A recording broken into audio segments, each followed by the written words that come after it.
Hi friends.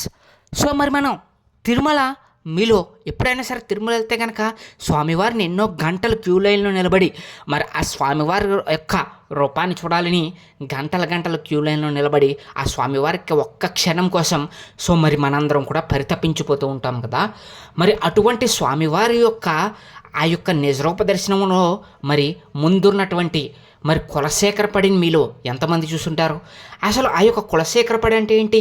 తిరుమలలో ఎంతో వైభవంగా ఎంతో చారిత్రాత్మకమైనటువంటి ఆ యొక్క కులశేఖరపడి మరి చరిత్ర ఏంటి అనేది ఈరోజు మన వీడియోలో మనం తెలిసేసుకుందాం. ఎవరైనా కనుక ఫస్ట్ టైం మన ఛానల్ చూస్తున్నట్లయితే కనుక సబ్స్క్రైబ్ చేసుకుని పక్కన ఉన్న గెల్ ఐకాన్ని క్లిక్ చేసేయండి. మా వీడియోస్ చూస్తున్నారు కానీ సబ్స్క్రైబ్ చేసుకోవట్లేదు. మరి తిరుమలలో ఎన్నో రహస్యాలు ఉన్నాయి. మరి అందులో ఈ కులశేఖరపడి అనేది ఎంతో విచిత్రంగా ఎంతో అద్భుతంగా ఈ యొక్క కులశేఖరపడి గురించి ఉంటుంది కాబట్టి స్కిప్ చేయకుండా చివరి వరకు చూడడానికి ట్రై చేయండి. మరి స్వామివారిని మనం నిజరూప దర్శనం కోసం ఎంతో గంటలైతే వెయిట్ చేసి స్వామివారి దర్శనం చేసుకుంటూ ఉంటాం కదా. అలా స్వామివారికి ముందున్నటువంటి ఆ యొక్క గడప ఏదైతే ఉందో స్వామివారిని మనం దర్శించుకునేటువంటి ముందు గడప ఉన్నటువంటి గడపనే కులశేఖరపడి అని అంటాం అనమాట. అంటే సాక్షాత్తం కులశేఖర్ ఆళ్వార్ వారు ఆ యొక్క గడప రూపంలో స్వామివారిని 24 గంటలు ప్రతి క్షణం ప్రతినిత్యం కూడా చూసే విధంగా స్వామివారి యొక్క వరం పొంది ఆ యొక్క గడప రూపంలో మారిపోయాడు ఆ యొక్క కులశేఖర ఆళ్వార్ అనమాట. మరి ఆళ్వార్ల చరిత్రలో మరి ఈ యొక్క కులశేఖర ఆళ్వార్ కంటూ ప్రత్యేకమైనటువంటి స్థానం ఉందన్నమాట. సాక్షాత్తం వెంకటేశ్వర స్వామి భక్తుడిగా, శ్రీ మహావిష్ణువు భక్తుడిగా స్వామివారంటే పిచ్చి, అలాగే శ్రీరామచంద్రమూర్తి అంటే ఇంకే ఎంతో పిచ్చి అనమాట, చెప్పలేనటువంటి పిచ్చి. మరి అటువంటి పిచ్చి భక్తితో స్వామివారిని ఎలాగైనా సరే మరి ఆ యొక్క భక్తి శ్రద్ధలతో కొలుచుకోవాలనే ఉద్దేశంతో స్వామివారి యొక్క అనుగ్రహం పొంది ఆ యొక్క గడప రూపంలో స్వామివారికి మరి ముందున్నటువంటి గడప రూపంలో మారిపోయి మనందరికీ కూడా కులశేఖరపడి రూపంలో ఇప్పటికీ ఇంకా తిరుమల చరిత్రలో ప్రత్యేకంగా మనందరం కూడా చెప్పుకునే విధంగా, అలా మనందరం కూడా దర్శించే విధంగా మరి మన తిరుమలలో అయితే వెళ్ళడం జరిగింది. మరి అంతటి గొప్ప చరిత్ర కలిగినటువంటి మరి కులశేఖర్ ఆళ్వార్ గారి గురించి మరి కేరళను పాలించినటువంటి రాజుల్లో చేరవంశపు రాజులైతే ఒక ఘన చరిత్ర అయితే ఉండేది. మరి అలాంటి రాజవంశంలో ధ్రువవ్రతుడైనటువంటి రాజు ఉండేవాడు. ఆయనకి ఎంతమంది పిల్లలు కలగకపోవడంతో మరి ఎప్పటికీ కూడా పిల్లలు కలగకుండా ఉండడంతో ఆర్తిగా శ్రీమన్నారాయణుని అయితే వేడుకోవడం జరిగింది. మరి అలా వేడుకున్నటువంటి నారాయణుడిని వేడుకోగానే నారాయణుడు మరి తనకి ఒక కుమారుణ్ణి అయితే ప్రసాదించడం జరిగింది. సాక్షాత్తు శ్రీరాముల వారి జన్మ నక్షత్రమైనటువంటి పునర్వసు నక్షత్రంలో పుట్టినటువంటి ఆ యొక్క కుమారుడికి వారసుడిగా పేరు నిలుపుతాడని, శ్రీమన్నారాయణుడిని అనుగ్రహంతో పుట్టాడని భావించినటువంటి ఆ యొక్క తండ్రి కులశేఖరుడు అనేటువంటి నామకరణం చేశారనమాట. మరి ఆ యొక్క కులశేఖరుడి ఇప్పుడు మనం కులశేఖర్ ఆళ్వారుగాను, అలాగే మరి కులశేఖర పడిగా చెప్పుకునేటువంటి ఒక గొప్ప ఆళ్వారుగా శ్రీమన్నారాయణుడు భక్తుడిగా కూడా పేరు ప్రఖ్యాతులు అయితే తెచ్చుకోవడం జరిగింది. తండ్రికి తగ్గ తనయుడిగా కులశేఖరుడు ఎదగడం జరిగిందనమాట. కులశేఖరుడు తన పేరుకు తగినట్లుగానే రాజవంశ ప్రతిష్ట నిలిపేలా ఎదిగాడు. సకల విద్యలను అభ్యసించడం జరిగింది. సంస్కృతంలో సైతం విశేష పాండిత్యాన్ని గడించాడు. ఇక యుద్ధ విద్యలు అయితే చెప్పనక్కర్లేదు. కులశేఖరుడు సుమారు 800 సంవత్సరంలో రాజ్య సింహాసనాన్ని అధిష్ఠించి తన రాజ్యాన్ని విస్తరించి మరి ఒక గొప్ప రాజుగా మరి ఎదగడం జరిగింది. తన రాజ్య విస్తరణ అనేది చూసి అందరూ కూడా మరి ఎంతో గొప్పగా చెప్పుకునేవారు. ఆ యొక్క రాజు గురించి, కులశేఖరుడు గురించి ఎంతో గొప్పగా చెప్పుకునేవారు. మరి పునర్వసు నక్షత్రంలో పుట్టినటువంటి ఆ యొక్క కులశేఖరుడు మరి శ్రీరామ భక్తుడిగా కూడా పేరు తెచ్చుకున్నాడనమాట. రాముడంటే ఇతనికి ప్రాణం, పిచ్చి. మరి అటువంటి శ్రీరాముడికి సంబంధించినటువంటి గొప్ప మహాకావ్యాలన్నీ కూడా, రామాయణ మహాభారతాలన్నీ కూడా తెప్పించుకుని వింటూ ఉండేవాడు. తనకి సంబంధించినటువంటి మరి సైన్యం మొత్తాన్ని కూడా ఆ యొక్క రాజ్యంలో శ్రీరాముడు యొక్క నామస్మరణ చేసుకుంటూ స్వామివారికి సంబంధించినటువంటి పండితులందరినీ పిలిచి ఆ యొక్క రామాయణ యొక్క గాథల్ని, రామాయణాన్ని పండితులతో చేత ఎప్పుడు కూడా నిత్యం కూడా వినిపించుకుంటూ ఉండేవాడనమాట. మరి ఆయన యొక్క భక్తి అనేది ఎలా ఉందంటే మరి కులశేఖరుడు విష్ణుమూర్తికి సంబంధించినటువంటి గాథల్ని, అలాగే విష్ణు భక్తుల కన్నా సరే మరి విష్ణుమూర్తికి సంబంధించినటువంటి ఆ యొక్క సంకీర్తనని ఎప్పుడు కూడా నామ సంకీర్తనలు చేస్తూ ఉండేవాడంట. మరి అలా చేస్తూ మరి ఒకసారి ఒక ఆసక్తికరమైనటువంటి సంఘటన చోటు చేసుకుంది. ఎప్పుడు కూడా ఆయన శ్రీరామ అంటూ ఎప్పుడు కూడా మరి ఆ యొక్క రామాయణాన్ని శ్రవణం చేస్తూ ఉండేవాడు. మరి ఎంతోమంది పండితుల చేత ఎప్పుడు కూడా రామాయణం కూర్చొని చెప్పించుకుంటూ ఉండేవాడు. అలా చెప్తున్న సమయంలో ఏమైందంటే కనుక శ్రీరాముడి యొక్క రామాయణంలో ఉన్నటువంటి ఆ యొక్క అరణ్యకాండకు సంబంధించి మరి లంకాపహరణం సంబంధించి ఒక ఘట్టాన్ని పూజారి గారు చెప్తున్నారంట. ఆ పక్కనే ఉన్నటువంటి ఆ యొక్క పండితుల వారు ఈయనకి కులశేఖరాల వారి గారికి వివరిస్తూ ఉన్నారు.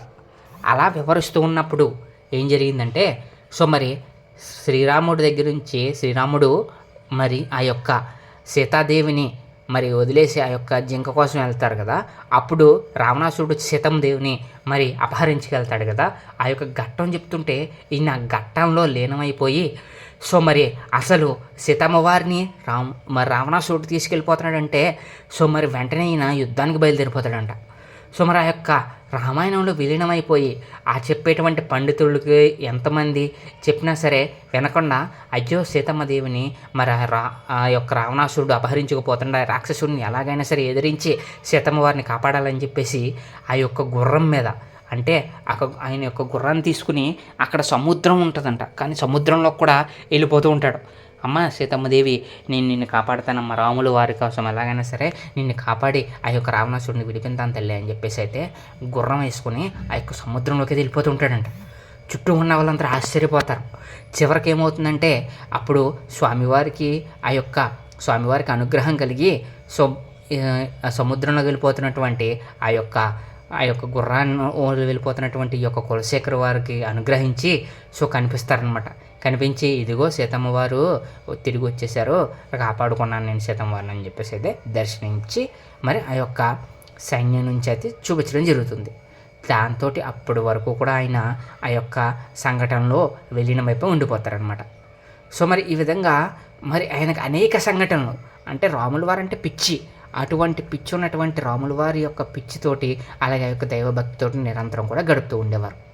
అలాగే కులశేఖరుడు కేవలం భక్తుడే కాదు, తనలోని భక్తిని అక్షరబద్ధం చేయగలిగినటువంటి సృజనాకరుడు కూడా. అందుకే పెరుమాళ్ తిరుమలి అనే పేరుతో రాసినటువంటి 105 పాసురాలను అల్వార్ల సాహిత్యంలో భాగంగా పరిగణిస్తారు. దీనికి తోడుగా ముకుందమాల పేరుతో సంస్కృతంలో ఆయన రాసినటువంటి స్తోత్రం కూడా బహుళ ప్రచారంలో ఉంది. ఈ విధంగా కులశేఖరుడు సాహిత్యంలో ఎలాగ తన స్థానాన్ని సుస్థిరం చేసుకున్నాడు. అయినా కూడా ఇంకా స్వామివారిని నిత్యం కూడా స్మరించుకుంటూ ఉండాలి, స్వామివారిని ఎప్పుడూ కూడా చూస్తూ ఉండాలి అనుకునేవాడు అనమాట. అలా అనుకుంటూ మరి వైష్ణవులందరినీ కూడా చేరదీసి వాళ్ళందరికీ కూడా నిత్యము కూడా మరి అన్న సంతర్పణ అయితే చేస్తూ ఉండేవాడు. తన రాజ్యం మొత్తం కూడా సుస్థిరంగా ఉండాలని చెప్పేసి మరి వైష్ణవులందరికీ కూడా మరి ఆ విధంగా అన్న సంతర్పణలు చేస్తే ఈయన దగ్గర కొంతమంది వైష్ణవులందరూ కూడా చేరి మరి ఎప్పుడూ కూడా శ్రీమన్నారాయణ యొక్క హరికీర్తనలు పాడుతూ స్వామివారి యొక్క కీర్తనలను గణిస్తూ ఉండేవారంట. అలా చెప్తూ ఉంటే మొత్తం కూడా ఆ యొక్క రాజ్యం అంతా కూడా వైష్ణవులు విస్తరిస్తారనే భయంతో మరి అక్కడ ఉన్నటువంటి రాజుల్లో మరి కొంతమంది ఏం చేశారనంటే మంత్రి గారు అలాగే ఇంకా కింద ఉన్నటువంటి సైనికులు ఏం చేశారంటే మరి ఆ యొక్క వైష్ణవుల మీద ఎలాగైనా సరే ఏదైనా సరే ఒకటి అసహించుకొని ఇలా రాజుగారు కులశేఖర వారు ఆ యొక్క వైష్ణవుని అసహించుకొని ఎలాగైనా సరే వాళ్ళని బయటికి పంపేయాలనే ఉద్దేశంతో వాళ్ళ మీద ఒక నిందను మోపారు. అదేంటంటే వాళ్ళకి సంబంధించినటువంటి మరి ఆ యొక్క ఒక దొంగతనాన్ని ఈ యొక్క ఎవరైతే ఉన్నారో ఆ యొక్క మంత్రి సైన్యం ఒక దొంగతనాన్ని చేసి ఆ యొక్క దొంగతనాన్ని ఆ యొక్క వైష్ణవులు చేశారనేలాగా నిరూపిద్దామని చెప్పేసి అనుకున్నారంట.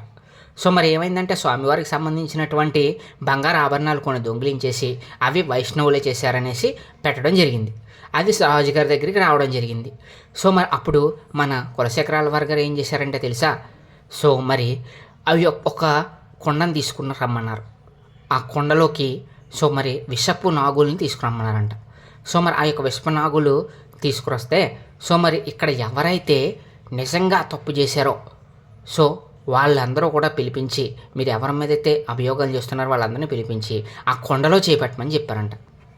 నారాయణ తలుచుకుని మరి ఎవరైతే తప్పు చేశారో వాళ్ళనైతే ఈ పాములు అయితే కాడేస్తాయి, తప్పు చేయలేని వాళ్ళని మాత్రం ఏమీ చేయమని చెప్పేసి ఫస్ట్ నేనే పెడతానని చెప్పేసి ఈయన ఆ యొక్క విషపు నాగులు విపరీతమైనటువంటి పాయిజన్ ఉన్నటువంటి అంటే విషమైనటువంటి ఆ పాములు ఉన్నటువంటి కొండలాగైతే చేతి పెట్టేశారు. పెడితే ఈయన ఏమీ చేయలేదు. ఆ తర్వాత వైష్ణవులందరినీ కూడా పిలిపించి ఈయన ఆస్థానంలో ఉన్న వైష్ణవులందరినీ పిలిపించి ఒకళ్ళనొకళ్ళు పెట్టమని చెప్పారు. వాళ్ళందరూ కూడా అలా పెడితే వాళ్ళు ఎవ్వరినీ కూడా పాము కాదు కదా ఏమీ చేయలేదంట. మరి ఇప్పుడు వెంటనే మరి మంత్రిని అలాగే సైనికుల్ని పిలవగానే వెంటనే మంత్రి గారు వచ్చి ఈయన కాళ్ళ మీద పడి క్షమించండి ప్రభు, మేమే తప్పు చేసామని అయితే చెప్పడం జరిగింది. దీంతో ఆయనకి ఇంకా రాజ్యం అన్న ఆ యొక్క రాజ్యం చూడాలన్నా ఆ యొక్క రాజ్యాన్ని రాజుగా ఉండాలన్నా కూడా ఇంకా ఆయనకి విరక్తి కలిగి సో మరి ఆ యొక్క రాజ్యాన్ని మరి స్వస్తి చెప్పేసి కొడుకు అప్పగించేసి సో మరి వెంటనే ఆ యొక్క రాజ్యాన్ని విడిచేసి స్వామివారి సేవకైతే బయలుదేరిపోయారు. అలా బయలుదేరినటువంటి కులశేఖర వారు సో శ్రీరంగం వరకు కూడా చేరుకుని శ్రీరంగంలో ఉన్నటువంటి మరి ఆ యొక్క స్వామివారిని నిత్యం కూడా స్మరిస్తూ దర్శించుకుంటూ అలాగే ఆ యొక్క స్వామివారి యొక్క సేవలో గడిపేసేవారు. మరి స్వామివారికి మరి వివాహం జరగవలసి వచ్చినప్పుడు మరి తన చెల్లెల్ని ఇచ్చి స్వామివారికి శ్రీరంగంలో ఉన్నటువంటి స్వామివారి సాక్షాత్తం మరి ఆ యొక్క వెంకటేశ్వర స్వామివారికి అయితే వివాహం చేశారని, ఆ యొక్క స్వామివారు వివాహం చేసిన తర్వాత స్వామివారి యొక్క భక్తికి మెచ్చి స్వామివారు వరం కోరుకోమంటే మిమ్మల్ని నిత్యము కూడా చూసేలాగా మీ యొక్క పూజా కైంకర్యాలన్నీ మీ యొక్క మూల విరాట్ని నిత్యము కూడా దర్శించుకునే విధంగా నాకు మీ యొక్క విగ్రహం ముందు గడపనయ్యే అవకాశాన్ని కలిగించమని అయితే కోరుకోవడం జరిగిందంట. మరి వెంటనే స్వామివారు ఆ ఒక వరాన్ని ప్రసాదించి తిరుమలలో ఉండేటువంటి ఆలయానికి ముందు తనని గడపగా మరి స్వీకరించడం జరిగింది. అదే ఇప్పుడు మనం స్వామివారి దర్శనానికి వెళ్ళినప్పుడు మరి మనం దర్శించుకునేటువంటి ఒక గొప్ప మహాశక్తివంతమైనటువంటి గడపగా దాన్నే కులశేఖర పడిగా తిరుమలలో పిలుస్తూ ఉంటారు. మీరు ఈసారి ఎప్పుడైనా సరే తిరుపతి వెళ్ళారనుకోండి, ఈ యొక్క గడపని మనస్ఫూర్తిగా దర్శించుకొని స్వామివారిని కులశేఖరాల పర్వాన్ని తలుచుకొని సో గడపని ఒక్క సెకండ్ అయినా సరే ఆ గడప వంక చూసి స్వామివారిని స్మరించుకోండి. సో అప్పుడు మీకు ఆ యొక్క గడప యొక్క శక్తి అలాగే ఆ యొక్క గడపకు ఉన్నటువంటి విశేషం కూడా అర్థమవుతుంది అనమాట. సో మరి ఇది ఫ్రెండ్స్, ఈరోజు మనం తిరుమలలో ఉన్నటువంటి కులశేఖర పడి గురించి తెలుసుకున్నాం కదా. సో మరి రాను రోజుల్లో మరింతగా తిరుమలలో ఉన్నటువంటి విశేషాలు తెలుసుకునే ప్రయత్నం చేద్దాం. సో మరి మీకు మరిన్ని ఇలాంటి ఇంట్రెస్టింగ్ వీడియోస్ కావాలనుకుంటే కనుక వెంటనే మా ఛానల్ సబ్స్క్రైబ్ చేసుకొని పక్కన ఉన్న బెల్ ఐకాన్ని క్లిక్ చేసేయండి. Thank you friends, thank you so much. Hi friends, మనం సాక్షాత్ వెంకటేశ్వర స్వామిని గోవింద అని పిలుస్తూ ఉంటాం కదా. గోవింద అనే నామం లేకుండా వెంకటేశ్వర స్వామికి మరి అసలు పరిపూర్ణత అయితే అవ్వదనమాట. మనం ఎన్ని నామాలు ఉన్నా కానీ గోవింద నామాలకు ఉన్నటువంటి ప్రత్యేకత అయితే వేరు. మరి అసలు ఆ గోవిందనామం అనేది స్వామివారికి ఎలా వచ్చింది, అసలు గోవిందనామం అంటే స్వామివారికి ఎంతో ఇష్టమని మీరు ఎంతమంది తెలుసు? గోవిందనామంతోనే స్వామివారిని స్మరిస్తే స్వామివారి సైతం మరి మనం కోరిన కోరికలన్నీ కూడా తీర్చే కల్పవృక్షంలాగా మనందరికీ కూడా మరి ప్రసన్నుడవుతాడని, అలాగే స్వామివారి గోవిందనామం కోసం సో ఏకంగా 7 కొండలు దిగి వచ్చి మరి ఆ నామాన్ని తాను స్వయంగా గోవిందా గోవిందా అని పిలిపించుకున్నాడని మీరు ఎంతమందికి తెలుసు? సో మరి ఈ వీడియో అనేది చాలా ఇంట్రెస్టింగ్గా ఉండబోతుంది కాబట్టి స్కిప్ చేయగానే చివరి వరకు చూడడానికి ట్రై చేయండి. అలాగే మా ఛానల్ ఫస్ట్ టైం చూస్తున్నట్లయితే కనుక సబ్స్క్రైబ్ చేసుకొని పక్కనే ఉన్న బెల్ ఐకాన్ని క్లిక్ చేసి మా వీడియోని లైక్ చేయండి.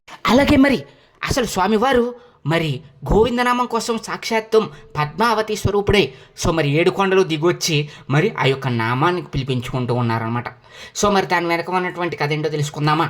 పూర్వం ఒకప్పుడు స్వామివారు మరి ఆ యొక్క తిరుమలలో సంచరిస్తూ ఉండగానే మరి ఒక గోవుని చూసి సమ్మోహితుడైతే అవడం జరిగింది. మరి ఆ యొక్క గోవు కోసం స్వామివారు సాక్షాత్తం 7 కొండలు దిగొచ్చి భృగాశ్రమంలో ఉన్నటువంటి ఆ గోశాలలో ఉన్నటువంటి గోవుని స్వామివారు అయితే అడగడం జరిగిందంట. ఈ గోవుని నాకు సమర్పించమని మరి స్వామివారు భృగు మహర్షిని అడగడం జరిగింది. ఆ విధంగా అడిగితే భృగు మహర్షి ఏమన్నారంటే, స్వామివారు సాక్షాత్తం పద్మావతి దేవి సహితుడే వస్తే తప్పకుండా ఆ యొక్క గోవుని స్వామివారికి ఇస్తానని చెప్పేసి అయితే చెప్పడం జరిగిందంట. దాంతో స్వామివారు 7 కొండల మీదకి మళ్ళీ వెళ్ళి స్వామివారు పద్మావతి దేవిని తీసుకొని మళ్ళీ 7 కొండలు దిగి వచ్చి రావడం జరిగింది. ఆ టైంలో భృగు మహర్షి అయితే ఆశ్రమంలో లేరు. మరి భృగు మహర్షి ఆశ్రమంలో లేని టైంలో మరి పద్మావతి సమేతుడయ్యి శ్రీ వెంకటేశ్వర స్వామి వారు మరో యొక్క ఆశ్రమానికి 7 కొండల కింద ఉన్నటువంటి ఆ యొక్క ఆశ్రమానికి అయితే రావడం జరిగింది. మరి ఆ విధంగా వచ్చినటువంటి ఆశ్రమంలో భృగు మహర్షి యొక్క శిష్యులు ఉండడంతో స్వామివారు ఆ యొక్క శిష్యులతోటి మీ గురువు గారు అయినటువంటి భృగు మహర్షుల వారు సో మరి మాకు ఈ గోవుని సమర్పిస్తానన్నారు. కాబట్టి ఆయన యొక్క మాట ప్రకారం మరి ఆయన నేను పద్మావతి సమేతుడైనా కనుక వస్తే కనుక మరి ఆయన అయితే గోవుని అయితే ఇస్తానడం జరిగింది. సో మరి మీరు ఆ గోవుని మాకు సమర్పిస్తే మేమైతే వెళ్తాము అని చెప్పేసి అయితే చెప్పడం జరిగిందంట. దాంతో ఆ శిష్యులు అయ్యో మా గురువు గారు మరి ఇక్కడ లేరు కాబట్టి మేమైతే ఇప్పుడైతే ఆ గోవుని అయితే మీకు ఇవ్వలేము, కాబట్టి మా గురువుగారు వచ్చే వరకు కూడా వెయిట్ చేయండి, లేకపోతే ఆ గోవుని మీకు మేమైతే ఇవ్వలేమని అయితే చెప్పడం జరిగిందంట. దాంతో స్వామివారు ఆగ్రహించినటువంటి స్వామివారు వెనుదిరికి ఆ 7 కొండల అరణ్యంలో ఆ 7 కొండల వాడు 7 కొండలలోకి అయితే అరణ్యంలోకి అంటే తిరుమల అరణ్యంలోకి అయితే అరణ్యదారులో అయితే వెళ్ళడం జరుగుతుందంట. మరి స్వామివారి ఆగ్రహం వచ్చి వెంటనే మరి ఆ యొక్క వెనకకైతే వెళ్ళిపోవడం జరుగుతుంది. వెంటనే ఈ లోపు భృగు మహర్షుల వారు అయితే రావడం జరిగిందంట. శిష్యులు వారికి వారికి ఆ విషయం చెప్పగానే వెంటనే భృగు మహర్షుల వారు స్వామివారు వెంట పరిగెట్టి ఆ గోవుని తీసుకుని స్వామివారిని గోవు ఇందా గోవిందా అని గోవు ఇందా అని చెప్పేసి అయితే పిలవడం జరిగిందంట. కానీ స్వామివారు వేగంగా మరి పరుగు తీసుకుంటూ స్వామివారు అయితే ముందు వెళ్ళడం జరిగింది. వెంటనే భృగుమహర్షుల వారు పెద్దగా అరుస్తూ గోవు ఇందా అంటే, గోవు అంటే ఆవు, ఇందా అంటే ఇదిగో అనమాట. ఇదిగో ఆవు అని స్వామివారికి ఇదిగో గోవు అని చెప్పేసి అయితే చెప్పడం జరిగింది. కానీ స్వామివారు తొందరగా వెళ్ళిపోవడంతో స్వామివారు వెనకాల భృగుమహర్షుల వారు కూడా పెద్దగా అరుస్తూ గోవు ఇందా కాస్త గోవిందా అనే నామంగా మరి స్వామివారిని పిలవడం జరిగింది. గోవిందా అని ఒక పెద్ద నామంగా స్వామివారిని పిలవడం జరిగింది. దాంతో స్వామివారు మరి ఆ యొక్క ఆలయం దాకా, తిరుమల ఆలయం దాకా వెళ్ళి అయితే అంతర్హితులు అయితే వెళ్ళిపోయారు. మరి ఆ విధంగా స్వామివారికి ఎంతో ఇష్టమైనటువంటి ఆ యొక్క గోవిందనామం అయితే స్వామివారికి ఈ విధంగా మరి అయితే రావడం జరిగింది. గోవిందా అనే పెద్ద నామాన్ని ఇప్పుడు మనందరం కూడా గోవిందుడుగా మరి శ్రీ వెంకటేశ్వర స్వామిని అయితే పిలుస్తూ ఉన్నాం. అలాగే ఈ యొక్క గోవిందనామాన్ని స్వామివారు మరి ఎంతో అద్భుతంగా, ఎంతో ప్రీతిపాత్రకరంగా కూడా మరి ఎంతో ఇష్టంగా కూడా ఎప్పుడూ కూడా స్వామివారి నోటి గోవిందా అనే నామాన్ని అయితే పలికించుకుంటూ ఉంటారు. మరి ఇది ఒక చరిత్రలో ఉన్నటువంటి ఒక కథ. మరొక కథ కూడా ఉంది ఈ గోవిందనామానికి. సాక్షాత్తం శ్రీకృష్ణ పరమాత్ముడు సైతం గోవిందుడిగా పిలిపించుకోవడం వెనకాల మరొక స్టోరీ కూడా ఉందన్నమాట. సాక్షాత్తం శ్రీకృష్ణ పరమాత్ముడు కూడా గోవింద అనే నామం అనేది ఎంతో ప్రీతిపాత్రకరంగా, అసలు ఆ గోవిందనామం మరి శ్రీకృష్ణ పరమాత్ముడు వారికి ఎలా వచ్చింది అనే దాని గురించి కూడా ఇప్పుడు మనం మరొక కథను కూడా, శ్రీకృష్ణ పరమాత్మ అవతారంలో వచ్చినట్టు మరొక కథను కూడా మనం తెలిసేసుకుందాం. ఒకసారి శ్రీకృష్ణ పరమాత్మ మరి గోపాలులు అందరూ కూడా మరి బృందావనంలో వర్షాలు పడక ఎంతోమంది కరువులతో బాధపడుతూ ఉన్నారు. మరి అప్పుడు మరి అక్కడ ఉన్నటువంటి ప్రజలందరూ కూడా మరి ఇంద్రుడిని పూజిస్తే వర్షం కురుస్తుందని చెప్పేసి మరి ఆ యొక్క ఇంద్రుడిని పూజిద్దామని అనుకున్నారు. వెంటనే శ్రీకృష్ణుల వారు ఇంద్రుడిని ఎందుకు పూజించడం, మీకు పాడి పంటలు ఇచ్చేటువంటి ఆ గోవుని పూజిస్తే మీకు వర్షాలు పడతాయి, అంత మంచి జరుగుతుంది అయితే చెప్పడం జరిగింది. దీంతో మరి ఇంద్రుడిని పూజించకుండా వాళ్ళందరూ కూడా, గోపాలు అందరూ కూడా, ప్రజలందరూ కూడా గోవుని పూజించడం జరిగింది. మరి ఆ విధంగా గోవుని పూజించడం వల్ల మరి ఇంద్రుడికి ఎంతో కోపం వచ్చిందనమాట. మరి నన్ను కాదని గోవుని పూజిస్తారా, మరి మీకు ఎలాగైనా సరే తగిన శాస్తి చేస్తానని చెప్పేసి భూమండలం అంతా కూడా వ్యాపించే విధంగా అల్లకల్లోలం చేసేలాగా కుంభవృష్టి వర్షాన్ని అయితే కురిపించడం జరిగింది ఇంద్రుడు. మరి ఆ విధంగా ఇంద్రుడు వర్షం కురిపిస్తూ ఉంటే ఆ వర్షానికి ఎన్నో గోవులు చెల్లాచెదురైనవి. జీవనం మొత్తం కూడా మానవులందరూ కూడా ఆ యొక్క వర్షం దాటికి తట్టుకోలేక మరి ఎన్నో ఇబ్బందులు పడుతూ ఎన్నో విధాలుగా బాధపడుతూ ఉన్నారు. ఈ ఉరుములు మెరుపులతో కూడినటువంటి ఆ యొక్క వాణ్ణి ఇంద్రుడు మరి భీకరంగా కురిపిస్తూ ఉన్నాడు. దాంతో మరి శ్రీకృష్ణ పరమాత్ముల వారికి ఒక ఆలోచన వచ్చి ఆ యొక్క ఇంద్రుడికి బుద్ధి చెప్పాలనే ఉద్దేశంతో స్వామివారు గోవర్ధనగిరి పర్వతాన్ని, అక్కడ ఉన్నటువంటి గోవర్ధనగిరిని చిటికిన వేలి మీద లేపి ఆ యొక్క గోవర్ధనగిరి కిందకి ప్రజలను అందరినీ రమ్మని అయితే చెప్పడం జరిగింది. దీంతో పశుపక్షాదులు, మానవులు అందరూ కూడా ఆ యొక్క గోవర్ధనగిరి యొక్క కిందకు వచ్చి ఆ యొక్క వర్షానికి తట్టుకునే విధంగా నిలబడడం జరిగింది. ఇంకా ఇంద్రుడికి మరింత కోపం వచ్చి మరింతగా వేగంగా గాలులు అలాగే వర్షాన్ని కురిపించడం జరిగింది. కానీ ఏ ఒక్కరికి కూడా ఏమీ కాకుండా ప్రజలందరూ కూడా సురక్షితంగా ఉండేలాగా గోవర్ధనగిరి దారైనటువంటి శ్రీకృష్ణ పరమాత్మ తన యొక్క గోవర్ధనగిరితోటి కిందకి తెచ్చి అందరినీ కూడా రక్షించడం జరిగింది. దీంతో మరి గోవిందుడి ఆ యొక్క శ్రీకృష్ణ పరమాత్మ మామూలు వ్యక్తి కాదని, సాక్షాత్వం ఆ యొక్క విష్ణుమూర్తి అవతారమని తెలుసుకున్నటువంటి మరి ఆ యొక్క ఇంద్రుడు మరి కిందకి దిగి వచ్చి మరి స్వామివారికి నమస్కారం చేసి మరి ఆ యొక్క గోవర్ధన గిరిదారుడికి నమస్కారం చేసి తన తప్పు మన్నించమని అడిగి ప్రార్థించమని చెప్పి మరి వెళ్ళడం జరిగింది. అప్పుడు ఇంద్రుల వారు మీరు ఈ గోవర్ధనగిరిని ఎత్తడంతో మీకు గోవర్ధనగిరిదారి అనే నామాన్ని కూడా ఇస్తున్నామని అయితే చెప్పడం జరిగింది. దీంతో శ్రీకృష్ణ పరమాత్ముడు గోవర్ధనగిరిదారి అనేటువంటి ఆ యొక్క నామాన్ని రావడం జరిగింది కదా. మరి గోవర్ధనగిరిని ఎత్తిన తర్వాత మరి అందరూ కూడా మరి స్వామివారిని ఎంతగానో అభినందించడం జరిగింది. మరి ఆ విధంగా అభినందించడంతో అక్కడ ఉన్నటువంటి గోవులు మరి ఆ యొక్క స్వామివారికి గోక్షీరాన్ని అయితే సమర్పించడం జరిగింది. మరి అప్పటి నుంచే స్వామివారిని గోవిందుడుగా మరి శ్రీ కృష్ణ పరమాత్ముడికి గోవింద అనే నామాన్ని కూడా అక్కడి నుంచి అయితే రావడం జరిగింది. మరి అంతమంది గోవులు అన్నిటినీ కూడా కాపాడి గోవర్ధన పర్వతాన్ని మరి చిటిన వేలతోటి ఎత్తి మరి అంతమంది గోవుల సమూహాన్ని కాపాడినందుకు గోవులు అందరూ కూడా మరి స్వామివారిని గోవిందా అనే నామంతో అయితే పలకరించడం జరిగింది. ఆ నామాన్ని శ్రీకృష్ణ పరమాత్ముల వారికి కూడా మరి అంకితం చేయడం జరిగింది. దీంతో కృష్ణావతారంలో శ్రీకృష్ణ పరమాత్ముడికి కూడా ఈ నామం అనేది ఎంతో అద్భుతమైనదో మనందరికీ కూడా తెలుస్తూ ఉంది. ఈ విధంగా శ్రీకృష్ణ పరమాత్ముల వారికి గోవింద నామాన్ని సార్థిగతమైనటువంటి గోవర్ధన గిరిధారి యొక్క మరి ఈ యొక్క కథ అనేది ఎంతో అద్భుతంగా ఉంది కదా. సో మరి అదేవిధంగా శ్రీ వెంకటేశ్వర స్వామి వారికి కూడా గోవిందనామాన్ని మనందరం కూడా చెప్తూ ఉన్నాం. ఈ విధంగా 2 సార్లు గోవిందుడి యొక్క నామాన్ని కృష్ణావతారంలోను, అలాగే మరి గోవిందుడి యొక్క శ్రీ వెంకటేశ్వర స్వామి అవతారంలోని స్వామివారిని మనం గోవిందుడిగా పూజించుకుంటూ ఉంటే వెంకటేశ్వర స్వామికి ప్రసన్నుడవుతాడు. అలాగే శ్రీకృష్ణ పరమాత్మ కూడా మనందరికీ కూడా ప్రసన్నమయ్యి మరి మనందరం కూడా చేసేటువంటి ఆ యొక్క నామస్మరణకి ఎంతో శక్తి అయితే వస్తుందన్నమాట. మరి ఇది ఫ్రెండ్స్ ఈరోజు మన వీడియో. ఈ వీడియో కనుక మీకు నచ్చినట్లయితే మా ఛానల్ సబ్స్క్రైబ్ చేసుకుని పక్కన ఉన్న బెల్ ఐకాన్ని క్లిక్ చేసేయండి. మీకు మరిన్ని ఇలాంటి ఇంట్రెస్టింగ్ వీడియోస్ కావాలనుకుంటే కనుక మా ఛానల్కి సపోర్ట్ చేసి మా ఛానల్ అయితే ఫాలో అవుతూ ఉండండి. Thank you friends, thank you so much. Hi friends, మనం తిరుమల రహస్యాల గురించి వీడియోస్ అయితే చేసుకున్నాం కదా. మరి ఈరోజు మీ అందరి కోసం కూడా ఒక అద్భుతమైన వీడియోతో మీ ముందుకైతే వచ్చేసాను. తిరుమలలో మన స్వామివారిని దర్శించుకున్న తర్వాత మరి మనందరం కూడా వెళ్ళేటువంటి ఒక గొప్ప అన్నపూర్ణదేవి ప్రదేశం ఏదైనా ఉంది అంటే కనుక అది అన్నదాన సత్రం అనమాట. సో మరి రోజుకి లక్షల్లో మరి భక్తుల యొక్క ఆకలి తీర్చి కలియుగ అన్నపూర్ణగా మరి పేరు తెచ్చుకున్నటువంటి వెంగమాంబాదేవి సత్రం వెనకాల ఎంతో చరిత్ర ఉందన్నమాట. సో మరి అటువంటి వెంగమాంబాదేవి చరిత్ర, అలాగే ఈ కలియుగంలో స్వామివారి భక్తురాలైనటువంటి ఆ వెంగమాంబాదేవి చేసినటువంటి అన్నదానానికి సైతం మరి ఆ యొక్క ఆవిడ పేరునే మనందరం కూడా వెంగమాంబాదేవి సత్రంగా కూడా చెప్పుకుంటూ ఉన్నాం. మరి ఈరోజు అటువంటి వెంగమాంబాదేవి చరిత్రని ఈరోజు మన వీడియోలో మనం తెలిసేసుకుందాం. ఎవరైనా కనుక ఫస్ట్ టైం మన ఛానల్ చూస్తున్నట్లయితే కనుక సబ్స్క్రైబ్ చేసుకుని పక్కన బెల్ ఐకాన్ని క్లిక్ చేసేయండి.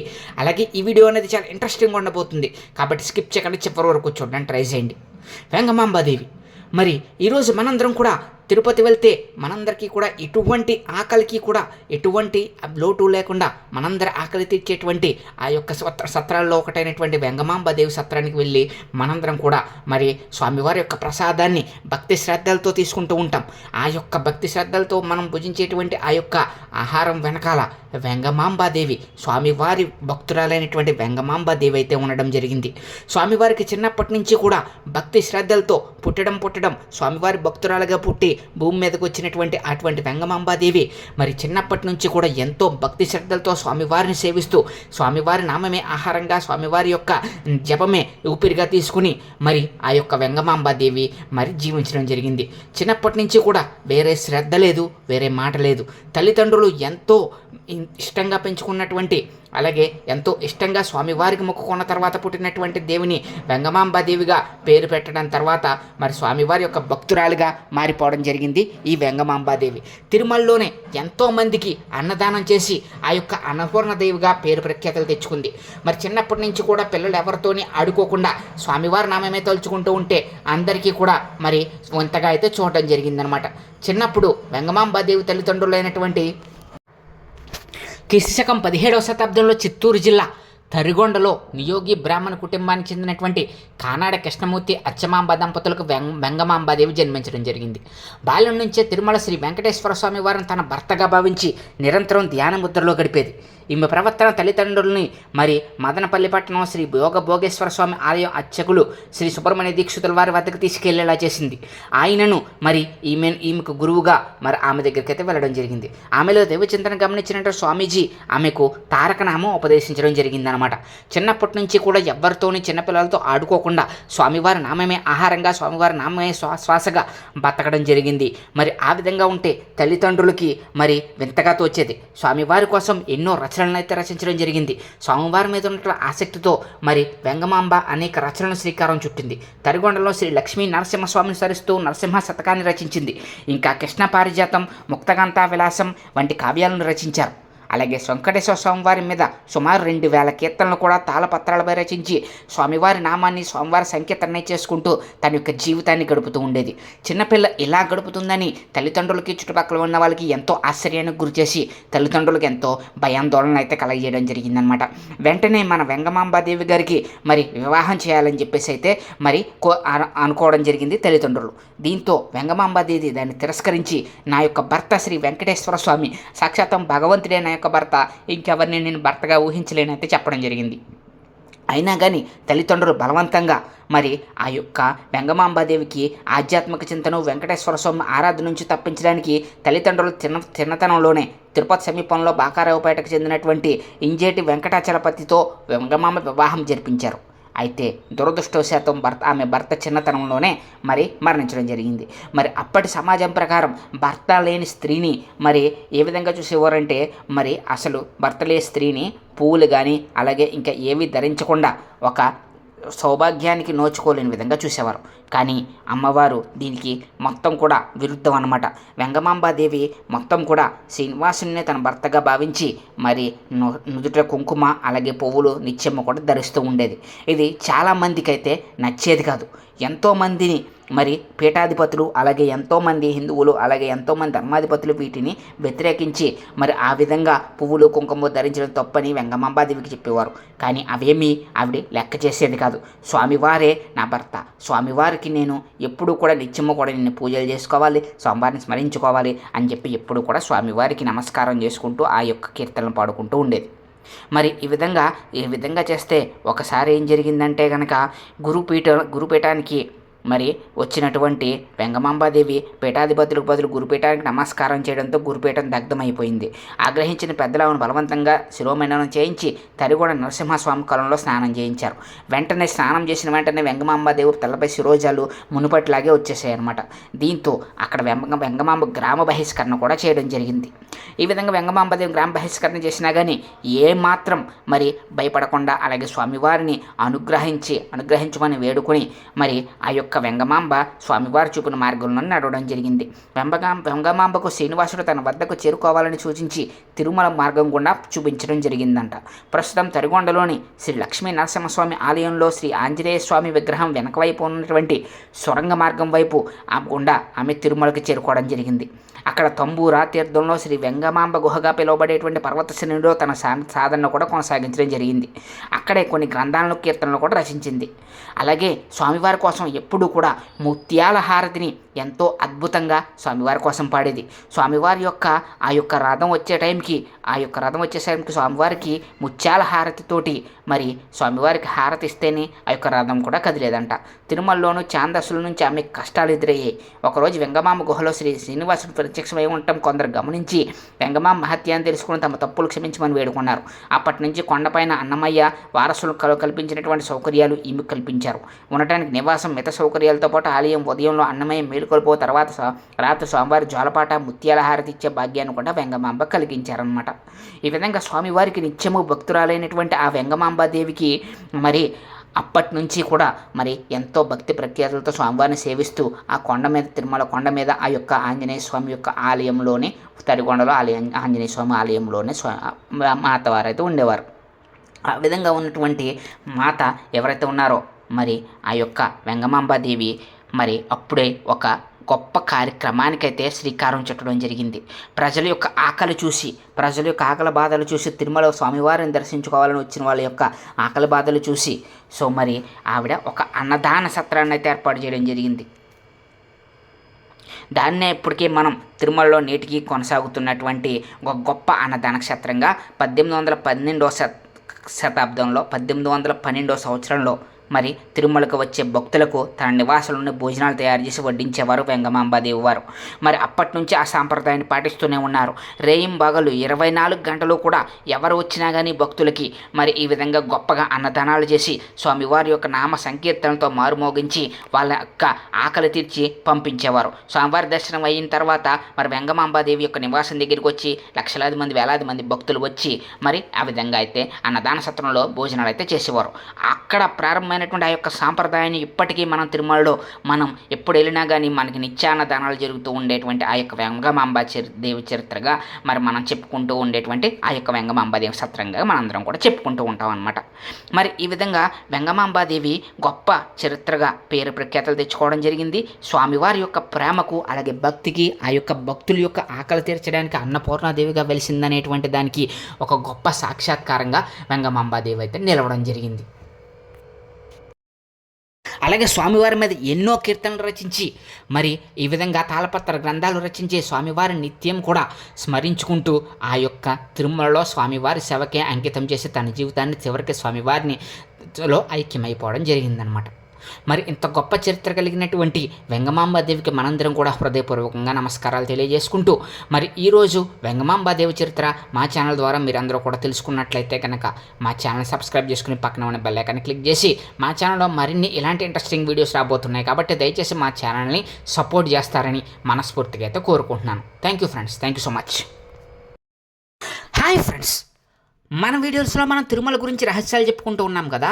మరి ఈరోజు ఈ వీడియోలో మనందరం కూడా స్వామివారిని దర్శించుకున్న తర్వాత గోపురం పైన ఉన్నటువంటి విమాన వెంకటేశ్వర స్వామి వారిని కూడా దర్శించుకుంటూ ఉంటాం కదా. ఈ విమాన వెంకటేశ్వర స్వామి వారికి ఎంతో చరిత్ర అయితే ఉందన్నమాట. పూర్వం 15వ శతాబ్దంలో స్వామివారి ఈ యొక్క ఆలయాన్ని కొన్ని సంవత్సరాల పాటు మూసేసి ఉంచారంట. అప్పుడు స్వామివారికి మూల విరాట్కి పూజలు అనేవి రహస్యంగా జరిపేవారు. సో మరి అసలు ఆ వెనకాల ఉన్నటువంటి చరిత్ర ఏంటి? మరి ఆ టైంలోనే విమాన వెంకటేశ్వర స్వామివారి ప్రతిష్ఠ జరిగింది. స్వామివారి బయట నుంచి, గోపురం బయట నుంచి భక్తులందరికీ దర్శనమిస్తూ ఉంటే ఈ యొక్క విమాన వెంకటేశ్వర స్వామిని దర్శించుకుని, స్వామిని దర్శించుకోలేని వాళ్ళందరూ కూడా ఈ విమాన వెంకటేశ్వర స్వామివారిని దర్శించుకుని తిరుమల యాత్ర పూర్తి చేసుకునేవారంట. మరి ఇంకా దీని వెనకాల ఉన్నటువంటి రహస్యాలు చాలా ఉన్నాయి. ఇప్పుడు అవన్నీ 1 by 1 తెలిసేసుకుందాం. ఎవరు ఈ వీడియోని స్కిప్ చేయకుండా చివరి వరకు చూడడానికి ట్రై చేయండి. అలాగే ఈ వీడియోని లైక్ చేసి మా ఛానల్ ఫస్ట్ టైం ఎవరైనా చూస్తున్నట్లయితే కనుక సబ్స్క్రైబ్ చేసుకుని పక్కన ఉన్న బెల్ ఐకాన్ అయితే క్లిక్ చేసేయండి. మరి మన తిరుమల రహస్యాల గురించి వీడియోస్ అయితే చేసుకుంటూ ఉన్నాం.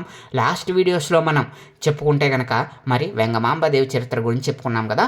మరి ఈరోజు మనం తిరుమల గురించి చెప్పుకోవాలనుకుంటే కనుక తిరుమలలో మరి స్వామివారి మూల విరాటను దర్శించుకున్న తర్వాత బయటకు వచ్చి ఆ యొక్క ప్రదక్షిణ చేస్తూ ఉంటే కనుక స్వామివారి యొక్క మరి ఆ యొక్క గోపురం పైన బంగారు తాపడంతో చేయబడినటువంటి బంగారు గోపురం పైన స్వామివారికి విమాన వెంకటేశ్వర స్వామివారి రూపంలో సాక్షాత్తు స్వామివారే మరి వైకుంఠం నుంచి ఆ యొక్క విమానంలో వైకుంఠానికి మరి వెళ్ళి వచ్చేటువంటి స్వామివారిగా మనందరికీ కూడా మోక్షాన్ని ప్రసాదించే స్వామివారిగా మనందరికీ కూడా దర్శనం అయితే ఇస్తూ ఉంటారు. ఆయనే మనం విమాన వెంకటేశ్వర స్వామివారు అని అంటూ ఉంటాం.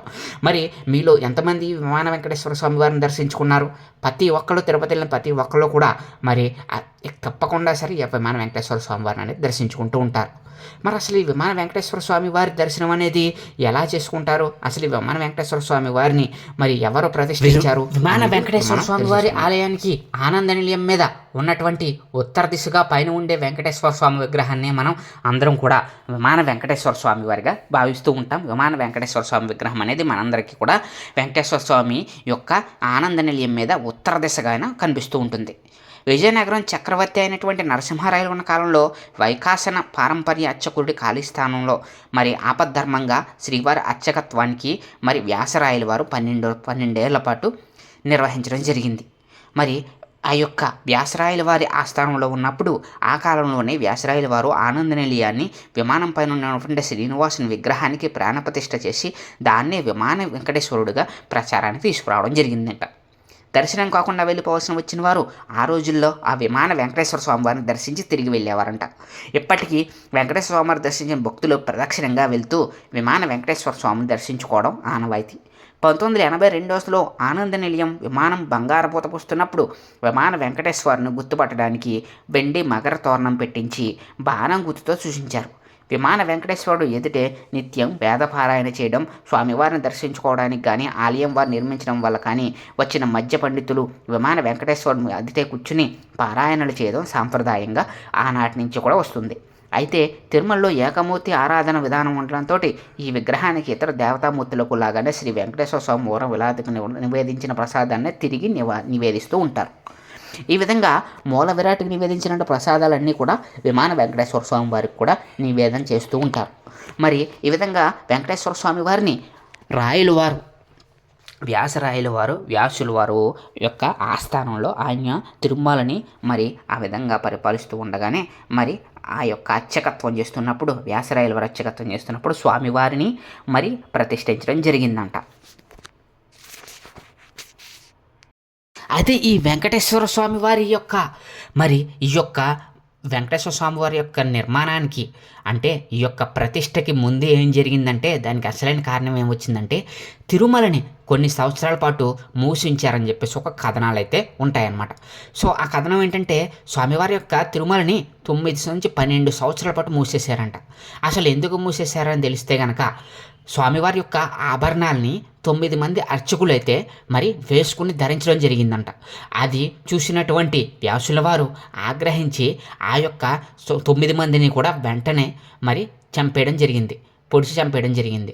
మరి ఆ విధంగా బ్రహ్మహత్య పాస్తకం చేసినందుకు ఆలయాన్ని మరి 9 నుంచి 12 సంవత్సరాల పాటు మూసేశారని, మరి ఆ టైంలో మరి భక్తులు ఎవ్వరికీ కూడా మరి స్వామివారి దర్శనం లభించకపోవడంతో వ్యాసుల వారు మాత్రం మరి ఆ లోపల ఉన్న స్వామివారికి నిత్యము కూడా కైంకర్యాలు పూజలు చేసేవారని, ఆ టైంలోనే స్వామివారి కోసం భక్తులు దర్శనానికి వచ్చే వాళ్ళ కోసం మరి ఆ యొక్క శాస్త్ర పద్ధతుల ద్వారా మరి విమాన వెంకటేశ్వర స్వామి వారిని సాక్షాత్తం వైకుంఠవాసుడు అయినటువంటి ఆ యొక్క విమాన వెంకటేశ్వర స్వామి వారిని మరి ప్రతిష్ఠించారని, దానికి 1982లో బంగారు పొత పూసి భక్తులందరూ కూడా గుర్తించే విధంగా దానికి విమాన వెంకటేశ్వర స్వామిని గుర్తించే విధంగా దానికి ఒక బాణం గుర్తును పెట్టి మళ్ళీ పునరుద్ధరణ చేయడం జరిగింది.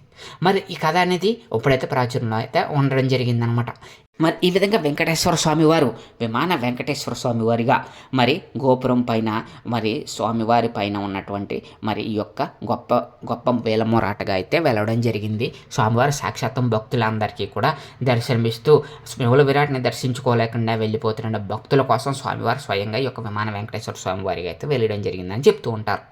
విమానం అంటే నార్మల్గా మనం అనుకున్నట్టు మరి మామూలుగా విమానం కాదు, వైకుంఠం మోక్షం విమానం అంటారు కదా.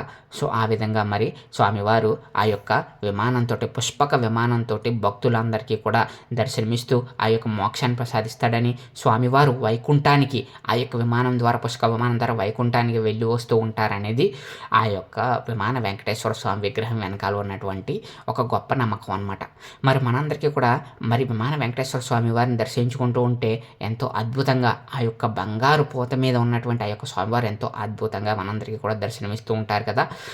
మరి అలా భక్తులను అనుగ్రహించే విధంగానే ఆ రాయల వారు తన యొక్క మరి ఆల్రెడీ మరి ఆనంద నిలయం మీద ఉత్తర దిశగా ఉన్నటువంటి వెంకటేశ్వరి వారి శిల్పం స్థానంలో మరి స్వామివారికి ఆ యొక్క ప్రాణ ప్రతిష్ఠ చేసి మరి వ్యాసుల వారు మరి ఈ యొక్క విమాన వెంకటేశ్వర స్వామి వారిని అయితే మరి నిర్మించడం జరిగింది. మరి ఆలయంలో స్వామివారి దర్శనం బయటకు వచ్చిన తర్వాత మనందరికీ కూడా మరి హుండీలు కనబడుతూ ఉంటాయి కదా. ఆ హుండీలు దాటిన తర్వాత అక్కడ స్వామివారికి మెట్లు కింద ఉంటాయి, అవన్నీ ఎక్కి స్వామివారిని మరి మనందరం కూడా కిందని స్వామివారిని దర్శించుకుంటూ ఉంటాం. అలా దర్శించుకుంటే మనకు కూడా మోక్షం ప్రాప్తిస్తుందని, అలాగే మనకు కూడా స్వామివారి అనుగ్రహం కలుగుతుందని చెప్పేసి అయితే భక్తి శ్రద్ధలతో చెప్తూ ఉంటారు. మరి ఈ యొక్క విగ్రహానికి 15వ శతాబ్దం నుంచి కూడా అంటే దగ్గర ఎన్నో ఏళ్ల కాలం నాటి చరిత్ర అయితే ఉంది. 15వ శతాబ్దం కాలంలో ఏర్పడిన విమాన వెంకటేశ్వర స్వామి వారికి నిత్యము కూడా పూజలు చేస్తారు, నిత్య పారాయణ చేసుకుంటూ ఉంటారు, స్వామివారిని దర్శించుకుంటూ ఉంటారు ఎంతోమంది భక్తులు. మరి ఈ విధంగా స్వామివారి మూల విరాట్లోనే కాకుండా ఇక్కడ విమాన వెంకటేశ్వర స్వామి వారిగా కూడా కొలిచి మరి కోరిన భక్తులకి అందరికీ కూడా వరాలు ఇచ్చి రక్షించేటువంటి స్వామిగా, తిరుమల వెంకటేశ్వర స్వామిగా, విమాన వెంకటేశ్వరుడిగా పేరు ప్రఖ్యాతులు అయితే తెచ్చుకోవడం జరిగింది. ఆ యొక్క నమ్మకాన్ని భక్తులను ఉద్దేశించి ఎన్నో రకాలుగా ఈ యొక్క చరిత్ర అయితే చెప్తూ ఉందన్నమాట. ఈ యొక్క బంగారు పోత అనేది ఎంతో అద్భుతంగా మరి ఆ యొక్క స్వామివారిని పునఃప్రతిష్ఠ చేసి ప్రాణప్రతిష్ఠ చేసి మరి ప్రక్షాళన చేసి ఆ యొక్క 1982 సంవత్సరంలో స్వామివారిని మళ్ళీ తిరిగి బంగారు పోతోడైతే పెట్టడం జరిగింది. అక్కడ చూస్తున్న మకర తోరణం కానీ బాణం కానీ ఇవన్నీ కూడా స్వామివారికి యొక్క గుర్తుగా మనందరికీ కూడా కనిపిస్తూ ఉంటాయన్నమాట. సో ఇది ఫ్రెండ్స్, ఈరోజు మనం విమాన వెంకటేశ్వర స్వామి వారి వెనకాల ఉన్నటువంటి చరిత్ర గురించి తెలుసుకున్నాం కదా. సో మరి మీకు ఈ వీడియో ఎలా నచ్చిందో మా కామెంట్ సెక్షన్లో కామెంట్ చేసేయండి. అలాగే మీకు మరిన్ని ఇలాంటి ఇంట్రెస్టింగ్ వీడియోస్ కావాలనుకుంటే కనుక వెంటనే మా ఛానల్ సబ్స్క్రైబ్ చేసుకుని పక్కనే ఉన్న బెల్ ఐకాన్ని క్లిక్ చేసేయండి. Thank you friends, thank you so much.